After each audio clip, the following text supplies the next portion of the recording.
அன்பு உள்ளமே கொஞ்சம் இதை இமேஜின் பண்ணி பாருங்க. 7 பேர் நின்ன இடத்துல இருந்து 7 பேரை தள்ளிட்டு தாவீதை கொண்டு வந்து வச்சது போலதான் சாமுவேல் பார்வைக்கு தகுதியுள்ள அநேகர் இருக்க வேண்டிய இடத்துல கர்த்தர் நம்மை கொண்டு வந்து வைத்திருக்கிறார். கடந்த வாரத்தில் பிரீச் பண்ணிட்டு இருக்கும் போது இந்த எண்ணத்தை ஆவியானவர் தந்து ரொம்ப ஆண்டவர் சமூகத்தில் உடைய வைத்தார். ஒரு பரிசுத்தவான் இந்த இடத்துல இன்னைக்கு நான் உன்னை நிக்க வச்சிருக்கிறேன் அப்படின்னு பேசினாரேன். சபையில பேசிட்டு இருக்கும் போது அந்த இடத்துல எனக்கு ரொம்ப இமோஷனல் ஆயிட்டேன். மறக்கவே கூடாது. வேற ஆள் இல்லாமல் நம்மை கர்த்தர் கொண்டு வந்து வைத்திருப்பது. அன்பு சகலத்தையும் நம்பும். அப்படி அன்பை வச்சுட்டாரு, அப்படி நம்பிட்டார்.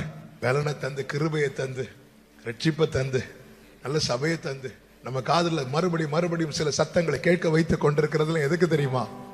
நீங்கள் அறியாத ஒரு சுருளை கையில் எடுத்துக்கொண்டு உலாவிக் கொண்டு இருக்கிறார். உலாவி